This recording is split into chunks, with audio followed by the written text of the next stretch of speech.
Hi everyone, it's Jeanette here, Enthusiastic Gardener, and I'm going to try and do this in one take because then I don't have to say it twice. We've had some very sad news which I need to share with you, and I've been putting it off basically because I just couldn't bring myself to tell you all, but you have given me such wonderful messages after my last video, which was the video which I shared that Mum had come to live with us. So yes, Mum came to live with us because she'd suffered 2 strokes, one in November and one in February. And so she came to live with us. You gave me such encouraging messages. Oh, honestly, and so many of you are caregivers as well, it seems. And it's not an easy job. And but like you all said, you wouldn't swap it for anything. But unfortunately, the first of my sad pieces of news is that Mum actually passed away at the end of April, and she had a 3rd stroke, a big massive stroke, which she just didn't regain consciousness from. And she sadly passed away about 36 hours later. So that happened at the end of April. But I must tell you, it's like funny, because I took the day off work. It was a Thursday. And I usually work on a Thursday, but I'd taken the day off work. So I was with her that day, which is just strange how things happen. And it was beautiful sunshine all day long. Mum had, funnily enough, again, seemed to have done everything one last time. She'd seen our wonderful family from Jersey. They'd come over maybe a month before. She'd done that and seen them again. We had a wonderful time, and they were here. Another thing she did was she went to the theatre with all her friends. I took her, dropped her off. She had lunch first, and I met my friend for a coffee, and then we all went to the theatre, so she's got to see all her friends. Another thing that happened, which was wonderful, is her side of the family. She has a younger brother and a grand niece who lives in Wales. She'd come over for the day, and we'd all had another get-together. That was literally 1 week beforehand. So we had a wonderful day. She got to see them. She got to see her great-grandson for the day as well, another day. And also we went on the Tuesday before she died, we went down to her bungalow, because we would go in there every now and then to pick things up and bring them here. And so she got to see her bungalow, which she did love her bungalow. She did want to leave her bungalow, but she just couldn't really cope on her own, or we wouldn't, or I wouldn't have been happy, you know, worrying about her all the time. So that's why we wanted her to move here. But she did love her bungalow, because Dad actually built that bungalow, so you can imagine what a hold it had on her and us as well. And so she got to see the bungalow one more time. The other thing, while we were there, she used to live in a big house in Romford, Essex. And what happened was they divided part of the garden and got it officially separated, and Dad built the bungalow on the extra piece of land. So she had lived in the big house, and we went that day and knocked on the door of the neighbours, who've now lived there 20 years, and they showed us around. So she got to see that house as well one more time. Anyway, going back to the final day, I'd taken the day off work. We went to the hairdressers in the afternoon. Oh, she'd had her last occupational therapy visit, and the occupational therapist said to me, Jeanette, you have got to let your mum do more. I'm like a helicopter daughter, like, oh, let me do that for you, Mum, let me do this, let me do that. And she said she can do things on her own. She can pop off to the letterbox and post a letter. You've got to let her do more. So we were laughing. I was saying, I know, Mum, you know, I must let you do more. And so when the occupational therapist left at lunchtime, I said, right Mum, you could make your own sandwich today. So she did, she made herself a sandwich and we were laughing about that. Then we had a hairdresser's appointment because she was started going for a weekly wash and blow dry, which she was quite enjoying that. So I was at the hairdresser's before, and because I was having more done, and hers was only going to be half an hour. So Richard dropped her off, part way through mine. She came in, we were sitting in the next seat, smiling at each other. Mum seemed to be smiling all that day, I must say. And she had her hair done. I phoned Richard, I said, Richard, can you come and get Mum? Because I didn't want her to have to sit and wait in reception for me for an hour. So he came and got Mum, and he said to me that on the way home, she was saying to Richard, I'm getting quite used to this, having my hair done every week. She was very, very happy that day. And then she said to Richard, I fancy doing a bit of sweeping in the garden. So bearing in mind what the occupational therapist had said, let her do these things. Richard said, right, there you go, there's your broom. And so she was in the garden, beautiful day. She loved the garden. And that's where it happened. She just had her stroke in the garden. And I got home and we called the ambulance, and she just never regained consciousness. So my sister and I were at the hospital all the time, and she sadly passed away. But she had a lovely last day, really did, and she was happy here. I used to keep saying to her, Mum, are you happy here? Are you glad you've moved it? Oh yes, she'd say, oh yes. So it only turned out to be about 10 weeks in the end that she lived here. But I'm just so glad that that happened.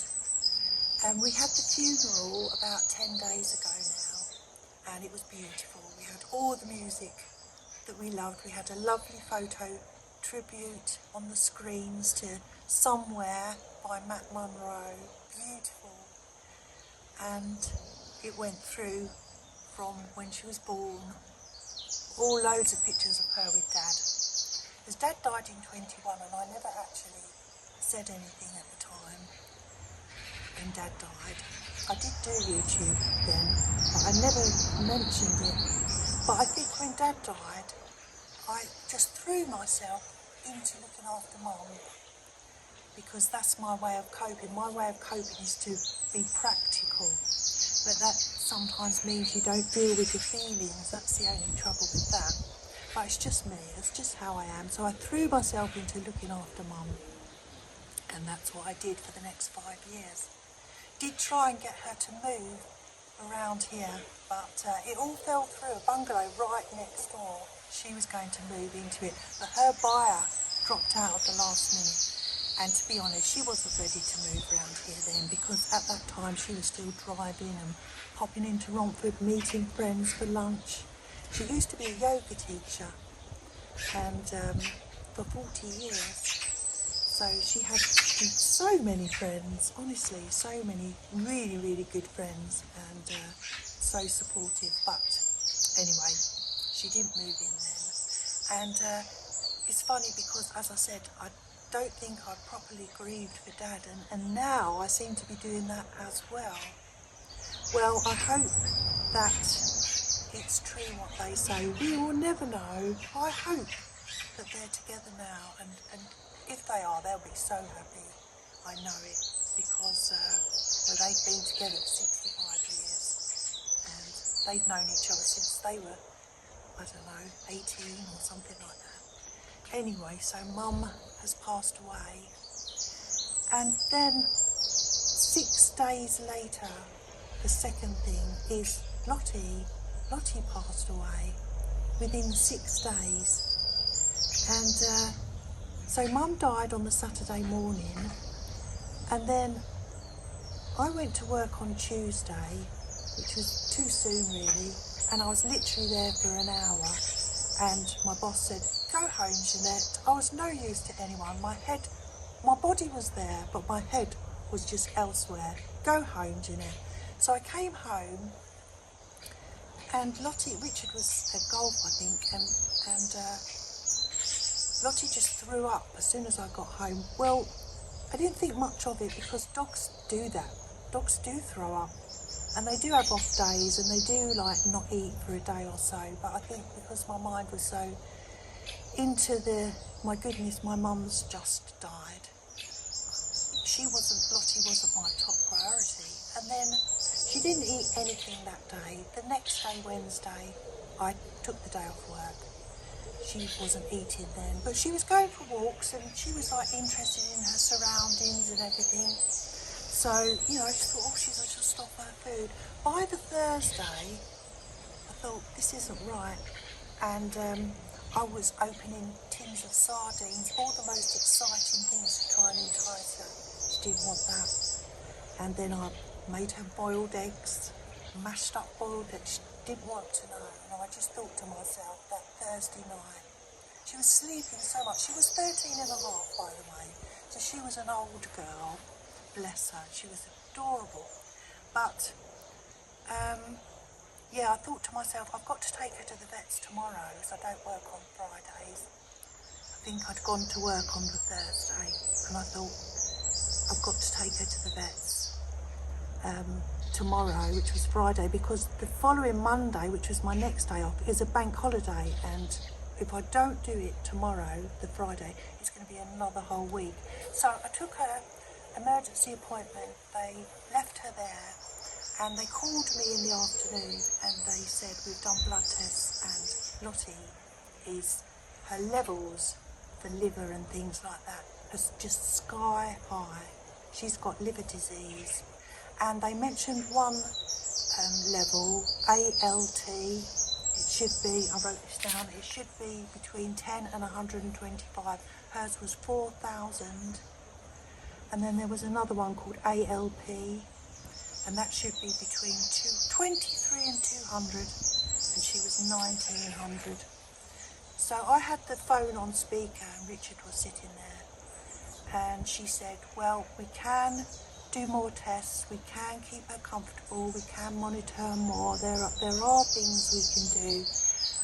Richard and I were looking at each other going,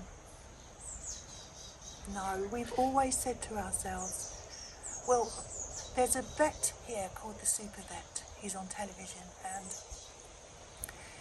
Noel Fitzpatrick, and I remember he said to a family on one of the episodes, you're keeping your dog alive for you. And I thought, I'm always going to remember that. And I must never do that. I mean, it's different if a dog breaks its leg. Obviously you pay the vet's bills and do things like that, but for something like an illness, just to keep them alive for a bit longer, we didn't agree with that. Everyone has their own opinions. Anyway, Richard and I were just shaking our heads going, I said to the vet, no, I think we need to say goodbye. And straight away she said, I think so too. So that day, which was 6 days later after Mama died, we had to go back to the vets that afternoon and say goodbye to our lovely little Lottie. And funnily enough, I imagined this big sort of greeting and we'd be cuddling and all that, but you could tell she'd just had enough. She was even interested in us. She was like turning her head, I just don't feel well, bless her. So we had to say goodbye to Lottie. And lots of people said to me, Lottie's gone to be with your mum. And it made me smile because I know that it's kindness and kind thoughts, people saying that, but I have to say, they didn't much care for each other. To be quite honest, Mum wasn't a dog person. And she would like, oh, hello, Lottie. Give her a little sort of a pat on her head, and Lottie would just and go off and lay down somewhere else. So, oh gosh, that's so hard. Losing the two things that I spent all my time caring for, and then all in one fell swoop, they'd gone. Because even before before Mum lived here, I would always, all my days off, be backwards and forwards down to Romford to see Mum, take her anywhere she wanted to go shopping or whatever. So all of a sudden it's all stopped, and the kind of thing that I would liken it to is like, I suppose, if parents, their children move away and you get empty nest syndrome. Well, that's what I have, empty nest syndrome. Richard has been amazing. My friends and family have been amazing. And Mum was so well loved. She was so well loved. And no one would ever say a bad word about my mum. And my mum would never, ever, ever judge anyone or say a bad word about them. So you couldn't have a nicer person than my mum. So it's adjusting now. And it's strange because the house seems empty. But we've kind of gained our freedom back, because obviously with a dog you can't just go off to London for the day and all things like that, which I'm used to that because we had Lottie and Lucy in 13 years. And then when Mum came, it was suddenly, we can't leave Mum, you know. Anyway, I think you know what I'm saying. I'm rambling now. So anyway, I just wanted to give you an update because you've been so wonderfully supportive and you gave me such wonderful messages after my last video, and then I'm starting to get some questions, just checking in that if you're okay. And I don't want to put on the comments on my last video that my mum had died, you know. I thought I need to do a proper video really to tell you. So that's what's happened, and some of you I have told because we have each other's mobile numbers, and you know, you've messaged me directly or if anyone sent me a message on directly on Facebook Messenger or something, I've told you, and I wanted to update you. So that's what's been happening. I have been in the garden. I haven't filmed anything. The day Mum died, I had to go to the dentist in the morning, so I went down to the dentist, and on the way back I popped into the garden centre and I bought myself 4 alströmerias, because I decided I needed 4 alströmerias. So I bought those the day Mum died. Mum did see them, obviously I hadn't planted them. So I've planted those. They're beginning, well, they'll be flowering soon. I also bought a ceanothus. I planted that. I've planted beautiful geum around my pond, which is called Mrs. Bradshaw, which is exactly the look that I was hoping for, and the bees love it. I've planted my window box, which has red geraniums or pelargoniums. I've put some osteospermum in as well, and I tidied up my pond a lot, moved a few bits around. I've put my little waterfall there now, which looks nice, I think. I've been doing a lot of weeding, and I just think it's very, very therapeutic, and it's lovely to be in the garden. But there's still more weeding to do, but I'm getting there, and I might do some in a moment. My Schneewittchen rose, my beautiful white rose, Schneewittchen stands for, or means snow white in German. That's blooming. I have my other roses over there, just started blooming. And yeah, that's it really. I just wanted to give you an update. It's been very difficult. I'm very up and down. I have good days and bad days, and it's moments just come over you, don't they, out of the blue. In fact, the other day, I will tell you this quickly, I was watching, I love watching Chateau DIY, which is on Channel 4. I love anything to do with anyone renovating a chateau for some reason. I love it. I watch them all, and on YouTube as well. Chateau Diaries, Escape to the Dream, and Escape to Rural France. love it, so many of them. So anyway, I was watching an episode of Chateau DIY, which Mum and I used to take there, and we would sit down. She loved those as well. And I thought to myself, right, I'll just finish watching this and then I'll give Mum a ring. And it hit me, oh, no, I can't. So it's little things like that. Anyone who's lost their parents, or anyone dear, you know exactly what I mean. And if you are looking after elderly parents or looking after anyone who needs your care, you are wonderful, because it's not easy. As much as you want the person to be with you and come and live with you, it's still not easy. As much as you love them, it's not plain sailing, and for them and you, I think. And if you have parents or anyone, cherish them. Just cherish them, because we never know. We just never know what's around the corner. So I'm going to leave you now, and thank you for listening. I don't think I'll be able to reply to comments, but I will read every single comment. It's just like upsetting having to reply to every comment. And I don't mean to sound ungrateful. Please do leave me comments, and I'll give you a little heart. And when you see a little heart, that means thank you so much. You're kind and thoughtful. Thank you for listening, and bless you all. And I will see you. I don't know when I will see you. It's all dependent upon when I feel like I need